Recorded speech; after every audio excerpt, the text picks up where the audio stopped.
हाँ तो प्यारे छात्रों, आज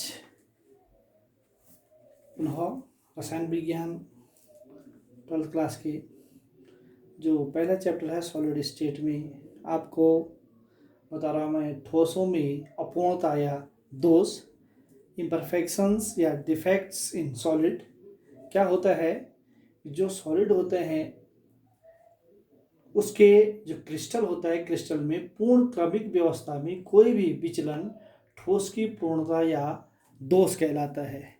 यदि माना कोई जो सॉलिड होता है, सॉलिड में जो किसी प्रकार से उसकी जो क्रमिक व्यवस्था होती है, यदि उसमें विचलन होता है या किसी प्रकार का अंतर आता है तो उसे हम क्या कहते हैं, ठोसों की अपूर्णता या ठोस। अधिकांश जो क्रिस्टल होते हैं उनमें जो क्रिस्टल होते हैं उनमें जो आदर्श संरचना होती है केवल परम ताप पर पाई जाती है, परम ताप पर पाई जाती है, जिसको हम 0 केल्विन कहते हैं। लेकिन यदि हम किसी भी ठोस का अगर ताप बढ़ाते हैं, उस क्रिस्टल की जो घटक कण होते हैं, अणु, परमाणु या आयन, या हम कह सकते हैं घटक कणों की जो व्यवस्था होती है, उस क्रमिक व्यवस्था से में विचलन हो जाता है और विचलन होने के कारण उसमें एक दोष उत्पन्न हो जाता है, जिससे हम क्या कहते हैं, ठोसों में अपूर्णता या ठोसों में दोष कहते हैं। ये मुख्य रूप से दो प्रकार का होता है, एक होता है इलेक्ट्रॉनिक डिफेक्ट्स और दूसरा होता है एटॉमिक डिफेक्ट्स। जो इलेक्ट्रॉनिक डिफेक्ट्स होता है, क्या होता है ये कि जैसे मैंने आपको कहा कि परमताप पर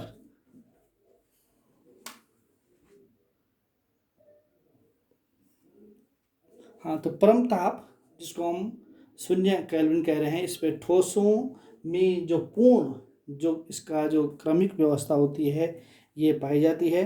लेकिन यदि हम कह सकते हैं कि अगर ताप को बढ़ाते हैं तो उसके अनुसार हम कह सकते हैं कि इसमें क्या आ जाता है, दोष उत्पन्न हो जाता है, जिसको हम ठोसों में अपूर्णता हम इसको कहते हैं। इसमें क्या होता है कि जो संयोजकीय या जो आयनिक ठोस होते हैं, इनमें इलेक्ट्रॉन जो होता है पूर्ण न्यूनतम ऊर्जा कक्षा में स्थित होते हैं।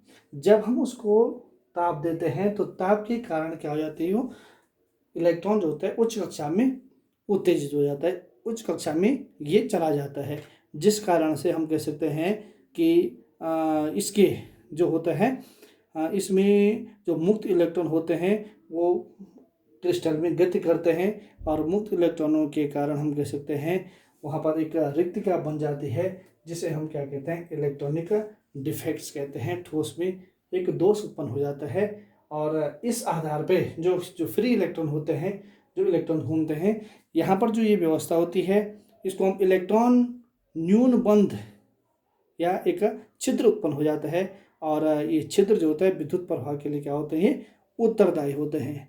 इस सिद्धांत का जो उपयोग होता है, ये जो सेमी कंडक्टर होते हैं, अर्धचालक जिसको हम कहते हैं, इनके निर्माण भी इस सिद्धांत के आधार पर ही होते हैं।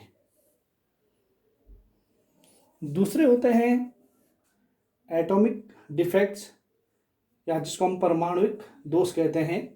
जब किसी भी क्रिस्टल के जो घटक कण होते हैं, घटक कणों की व्यवस्था में अनियमितता होने के कारण, अनियमितता का तात्पर्य है कि जो अणु, परमाणु और जो आयन होते हैं, इसमें यहाँ पर हम कहेंगे आयन और जो परमाणु होते हैं, इसकी व्यवस्था में अनियमितता के कारण ये दोष उत्पन्न होता है और ऐसे दोष को हम क्या कहते हैं, एटॉमिक डिफेक्ट्स कहते हैं। और ये मुख्य रूप से जो होता है ये दो प्रकार का होता है, एक कहलाता है बिंदु दोष, पॉइंट डिफेक्ट्स, और दूसरा कहलाता है लैटिस डिफेक्ट्स या जालक दोष।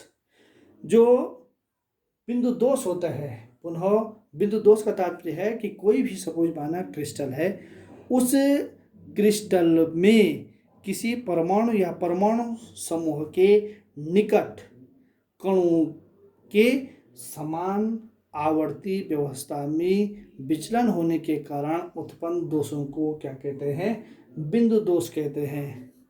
और ये जो बिंदु दोष होता है ये मुख्य रूप से दो प्रकार का होता है, एक को कहते हैं स्टैचियोमेट्रिक दोष और दूसरा होता है नॉन स्टैचियोमेट्रिक दोष। स्टैचियोमेट्रिक दोष और दूसरा होता है नॉन स्टैचियोमेट्रिक। जो पहला है स्टैचियोमेट्रिक दोष। स्टैचियोमेट्रिक दोष का तात्पर्य है कि जब क्रिस्टल में उपस्थित जो क्रिस्टल की स्टैचियोमेट्रिक अर्थात हम कह सकते हैं उस क्रिस्टल में उपस्थित धनायन और जो ऋणायन होते हैं, धनायन और ऋणायन के अनुपात में कोई परिवर्तन नहीं होता है, तो इस प्रकार के दोष को हम क्या कहते हैं, स्टैचियोमेट्रिक दोष कहते हैं। भले ही उसमें जितने धनायन होंगे उतने ही ऋणायन होते हैं, और अर्थात हम कह सकते हैं कि ऐसे दोष के कारण क्रिस्टल की स्टैचियोमेट्री में प्रभाव नहीं पड़ता है। ऐसे दोष को स्टैचियोमेट्रिक दोष कहते हैं, और ये मुख्य रूप से दो प्रकार के होते हैं। एक तो होता है शॉटकी दोष और दूसरा होता है फ्रैंकल दोष। शॉटकी दोष पहला आता है, किसे कहते हैं शॉटकी दोष, जब क्रिस्टल के जालक बिंदुओं में से कुछ जो बिंदु होते हैं असमावेशित शेष रहते हैं, असमावेशित शेष रहते हैं, तो ऐसे दोष को क्या कहते हैं, हम शॉटकी दोष कहते हैं। इसका जो उदाहरण आता है जैसे इनिशियल आदि आते हैं, केसीएल हो गया, केबीआर हो गया। अभी इसके बाद आपको बताएंगे कि जो शॉटकी दोष होता है किसे कहते हैं, किस प्रकार से होते हैं। इसमें कहने का तात्पर्य यहाँ पर आप थोड़ा समझ लें कि शॉटकी दोष में क्या होता है कि जो इसकी शॉटकी दोष में जितने धनायन होंगे उतने ऋणायन क्या हो जाते हैं, कम होते हैं। ऐसे दोष को शॉटकी दोष कहते हैं। और दूसरा जो स्टैचियोमेट्रिक दोष होता है उसको कहते हैं फ्रैंकल दोष। इसमें भी, और इसको हम स्टैचियोमेट्रिक दोष दोनों को कहते हैं। दूसरा होता है नॉन स्टैचियोमेट्रिक डिफेक्ट्स। नॉन स्टैचियोमेट्रिक डिफेक्ट्स का तात्पर्य है जिसकी स्टैचियोमेट्रिक में जितने धनायन होते हैं उतने ऋणायनों की संख्या जरूरी नहीं है कि उतनी ही होगी।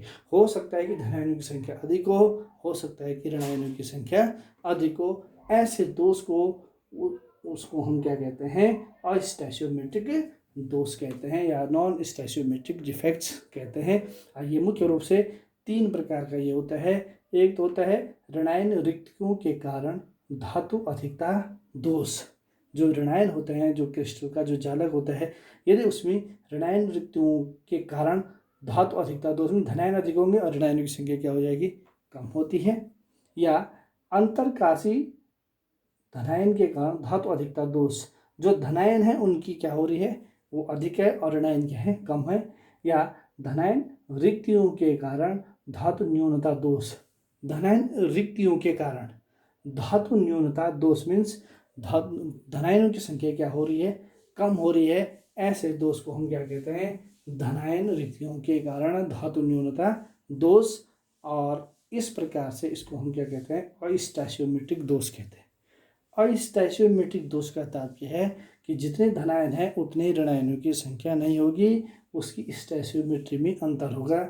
जबकि फ्रैंकल और शॉटकी दोष में जितने धनायन और ऋणायनों की संख्या क्या होगी, समान होगी, इसलिए हम इसको क्या कहते हैं, स्टैचियोमेट्रिक दोष कहते हैं। दूसरा जो दोष होता है वो होता है लैटिस डिफेक्ट्स, जिसको हम जालक दोष कहते हैं। और ये मुख्य रूप से दो प्रकार का होता है, रेखीय रेखा दोष और दूसरा होता है समतल दोष, लाइन डिफेक्ट्स और प्लेन डिफेक्ट्स।